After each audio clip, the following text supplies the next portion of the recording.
जय माता दी दोस्तों। कैसे हैं आप सब।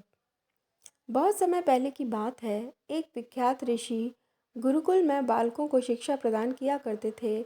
उनके गुरुकुल में बड़े बड़े राजा महाराजाओं के पुत्रों से लेकर साधारण परिवार के लड़के भी पढ़ा करते थे। वर्षों से शिक्षा प्राप्त कर रहे शिष्यों की शिक्षा आज पूर्ण हो रही थी और सभी बड़े उत्साह के साथ अपने अपने घरों को लौटने की तैयारी कर रहे थे कि तभी ऋषिवर की तेज़ आवाज़ सभी के कानों में पड़ी। आप सभी मैदान में एकत्रित हो जाएं। आदेश सुनते ही शिष्यों ने ऐसा ही किया। ऋषिवर बोले, प्रिय शिष्यों, आज इस गुरुकुल में आपका अंतिम दिन है। मैं चाहता हूँ कि यहाँ से प्रस्थान करने से पहले आप सभी एक दौड़ में हिस्सा लें। यह एक बाधा दौड़ होगी और इसमें आपको कहीं कूदना तो कहीं पानी में दौड़ना होगा और इसके आखिरी हिस्से में आपको एक अंधेरी सुरंग से भी गुजरना पड़ेगा। तो क्या आप सब तैयार हैं? हाँ, हम तैयार हैं, शिष्य एक स्वर में बोले। दौड़ शुरू हुई। सभी तेजी से भागने लगे। वे तमाम बाधाओं को पार करते हुए अंत में सुरंग के पास पहुँचे। वहाँ बहुत अंधेरा था और उसमें जगह जगह नुकीले पत्थर भी पड़े थे, जिनके चुभने पर असहनीय पीड़ा का अनुभव होता था। सभी असमंजस में पड़ गए। जहाँ अभी तक दौड़ में सभी एक समान बर्ताव कर रहे थे, वहीं अब सभी अलग अलग व्यवहार करने लगे। खैर, सभी ने जैसे तैसे दौड़ खत्म की और ऋषिवर के समक्ष एकत्रित हुए।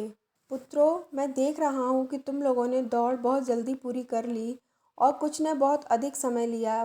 भला ऐसा क्यों? ऋषिवर ने प्रश्न किया। यह सुनकर एक शिष्य बोला, गुरुजी, हम सभी लगभग साथ साथ ही दौड़ रहे थे, पर सुरंग में पहुँचते ही स्थिति बदल गई।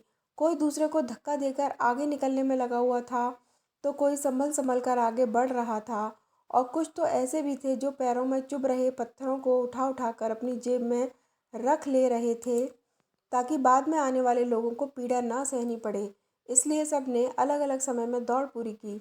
ऋषिवर ने आदेश दिया, जिन लोगों ने पत्थर उठाए हैं वे आगे आएं और मुझे वो पत्थर दिखाएं। आदेश सुनते ही कुछ शिष्य सामने आए और पत्थर निकालने लगे। पर ये क्या, जिन्हें वे पत्थर समझ रहे थे, दरअसल वे बहुमूल्य हीरे थे। सभी आश्चर्य में पड़ गए और ऋषिवर की तरफ देखने लगे। ऋषिवर बोले, मैं जानता हूँ आप लोग इन हीरों को देखकर आश्चर्य में पड़ गए हैं। दरअसल इन्हें मैंने ही उस सुरंग में डाला था और यह दूसरों के विषय में सोचने वाले शिष्यों को मेरा इनाम है। पुत्रों, यह दौड़ जीवन की भागम भाग को दर्शाती है। यहाँ हर कोई कुछ न कुछ पाने के लिए भाग रहा है, पर अंत में वही सबसे समृद्ध होता है जो इस भागम भाग में भी दूसरों के बारे में सोचने और उनका भला करने से नहीं चूकता। अतः यहाँ से जाते जाते इस बात को गांठ बांध लीजिए कि आप अपने जीवन में सफलता की जो इमारत खड़ी करें, उसमें परोपकार की ईंटें लगाना कभी ना भूलें। अंततः वही आपकी सबसे अनमोल जमा पूंजी होगी। अगर आपको ये कहानी पसंद आई तो प्लीज़ हमारे चैनल को लाइक और सब्सक्राइब करिए। Thanks for watching.